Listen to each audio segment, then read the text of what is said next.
Aya toucha l'homme et lui dit que leur mère était morte. L'homme, touché, essuya leurs larmes et commença à demander autour de lui où se trouvait l'orphelinat le plus proche. C'était à environ 2 heures de route. Le jeune homme fut tellement ému qu'il décida de les y emmener lui-même. Après un long trajet, ils arrivèrent à l'orphelinat avec Aya et Amanda. Ils le remercièrent, et il leur fit signe de la main avant de partir. Le lendemain, un couple vint pour l'adoption et vit Amanda, qui avait l'air si mignonne. Ils voulaient adopter Amanda. La direction leur dit que les filles venaient d'arriver à l'orphelinat la veille, mais le couple insista pour adopter Amanda. Aya refusa de laisser sa sœur partir. « Nous sommes sœurs, et elle ne peut pas partir sans moi. Nous devons partir ensemble. » Le couple décida alors de les adopter toutes les deux. De retour chez lui, Ibrahim ne supportait pas de perdre une autre épouse et un autre enfant à naître à cause de son nouveau mode de vie violent. Il prit rapidement Myriam et l'emmena à l'hôpital le plus proche. Le médecin là-bas le reconnut mais ne voulut pas discuter. Il s'occupa simplement de Myriam et sortit pour dire à Ibrahim que Myriam et son bébé allaient bien. Ibrahim présenta ses excuses à Myriam pour lui avoir levé la main, mais elle était toujours en colère contre lui. Ibrahim appela l'officier de police pour lui parler de la disparition de ses 2 filles.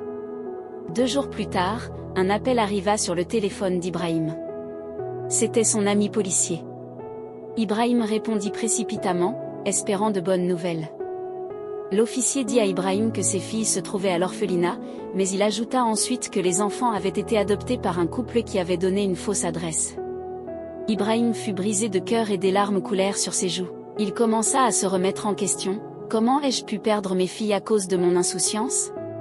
Et s'ils avaient été kidnappés ou trafiqués? Il ne cessait d'y penser. 3 semaines s'écoulèrent sans nouvelles de la police concernant Aya et Amanda. Ibrahim continua et organisa les funérailles de Fatih, sa défunte épouse. Quand la date fut fixée, la famille élargie commença à demander des nouvelles de Aya et Amanda, mais Ibrahim mentit en disant qu'elles passaient des examens et qu'il ne voulait pas qu'elles assistent à l'enterrement de leur mère à un si jeune âge. Les gens avaient peur d'Ibrahim à cause de sa richesse, donc personne ne le questionna davantage. Quelques semaines après l'enterrement de Fatih, Myriam entra en travail et accoucha d'un garçon. La joie revint dans la vie d'Ibrahim, bien qu'il ne connaisse toujours pas l'endroit où se trouvaient ses filles. Il avait maintenant un fils qu'il recherchait. Il appela son fils Issi. 6 mois après la naissance de son fils, Myriam vint voir Ibrahim un soir et lui dit « Chérie, j'ai un cousin masculin qui habite à Kimrin et qui prépare des plats intercontinentaux. S'il te plaît, pouvons-nous lui permettre de venir vivre avec nous pour qu'il puisse cuisiner pour nous? Depuis que j'ai accouché, j'ai beaucoup de tâches à faire.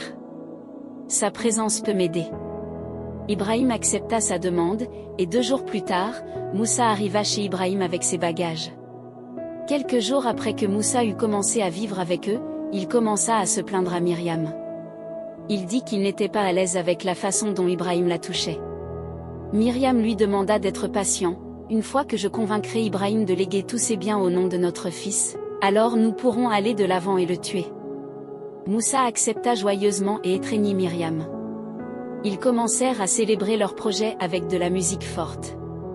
Le volume de la musique ne leur permit pas d'entendre le bruit de la voiture d'Ibrahim entrant dans la cour. Pendant ce temps, après qu'Aya et Amanda eurent été adoptées par le couple inconnu, elles prirent un taxi et descendirent à un endroit. Ensuite, le couple entra dans une voiture exotique avec les filles, et ils conduisirent pendant très longtemps. Aya commençait à avoir peur, car le couple avait dit à la direction de l'orphelinat qu'il habitait dans la même ville. Après un très long trajet, ils arrivèrent dans une grande demeure. Le couple, monsieur et madame Ralph, montra les filles autour et leur dit de se sentir chez elles. De retour chez Ibrahim, Ibrahim s'approcha de la porte, se demandant pourquoi sa femme jouait une musique si forte. Il était rentré chez lui pour récupérer un document important qu'il avait oublié. Son téléphone sonna soudain, et c'était l'officier de police qui l'appelait. Il dit à Ibrahim que ses filles avaient été retrouvées. Ibrahim fut rempli de joie de savoir que ses filles étaient encore en vie. La police lui demanda de venir immédiatement au poste. Il voulut dire la nouvelle à Myriam, mais après réflexion, il décida d'abord d'aller retrouver ses filles. Lorsqu'il arriva au poste de police, la police lui dit que c'était une famille très puissante de l'Ouest qui avait adopté ses enfants. L'officier de police demanda à Ibrahim de fournir le certificat de naissance de ses filles afin qu'il puisse les récupérer. Ibrahim, têtu, insista pour se rendre directement sur place. Il quitta le poste et se rendit à l'ouest. Il appela Myriam pour lui dire qu'il avait un voyage d'urgence qui durerait 2 jours. Après un très long trajet avec les indications et les questions posées en cours de route, Ibrahim arriva dans la grande propriété de Monsieur Ralph. Tout le monde sortit pour écouter Ibrahim qui criait et disait qu'il était venu chercher ses enfants. Aya et Amanda sortirent également. Ibrahim les appela, mais elles ne vinrent pas vers lui. Ralph dit à Ibrahim de quitter sa propriété avant d'appeler la police contre lui. En voyant ce qui se passait, Aya courut dans sa chambre et en sortit avec un morceau de papier.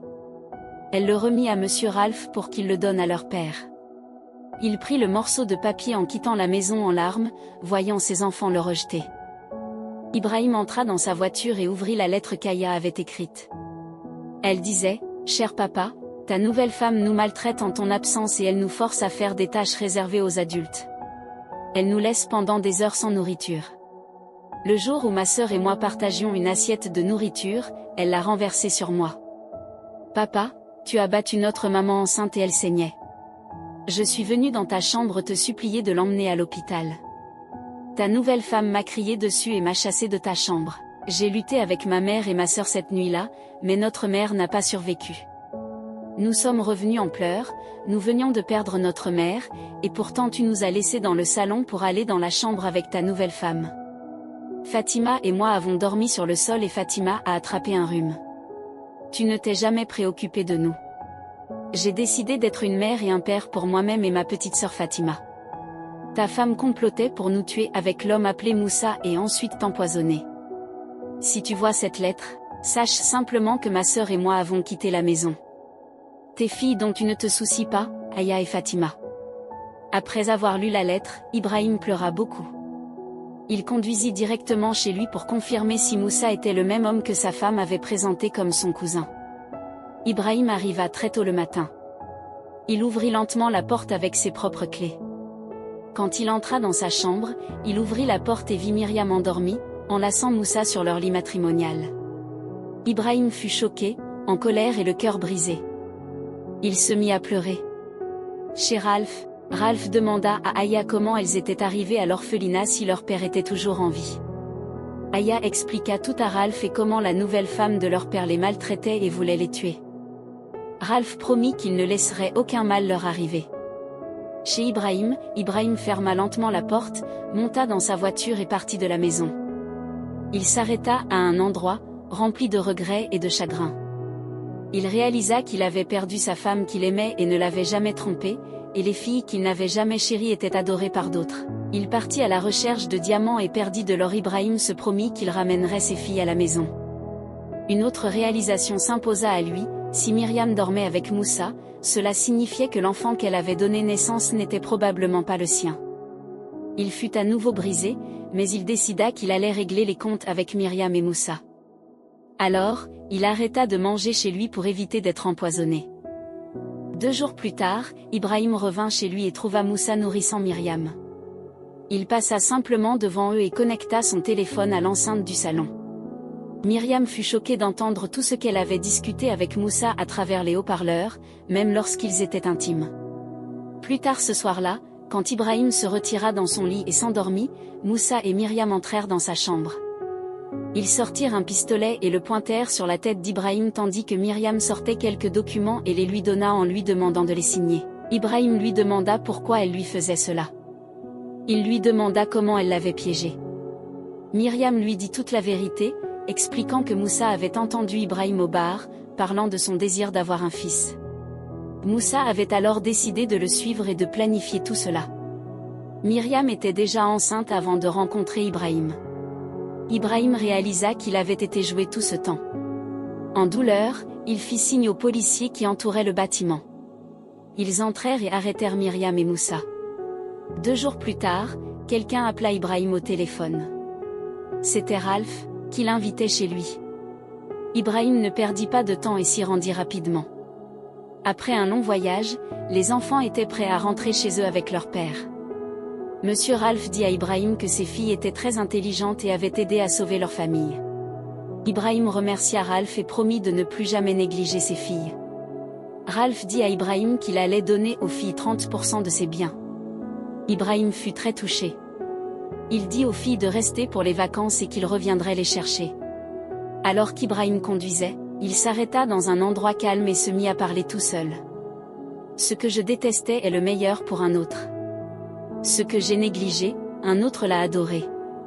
Je sais que toutes mes supplications ne te ramèneront pas, Fatih, mais je jure sur ton chagrin de donner tout mon amour à nos filles. Je ne me remarierai jamais. J'ai réalisé mes erreurs et tu vivras éternellement dans mon cœur. Des larmes coulaient sur ses joues. Il les essuya et s'éloigna en conduisant.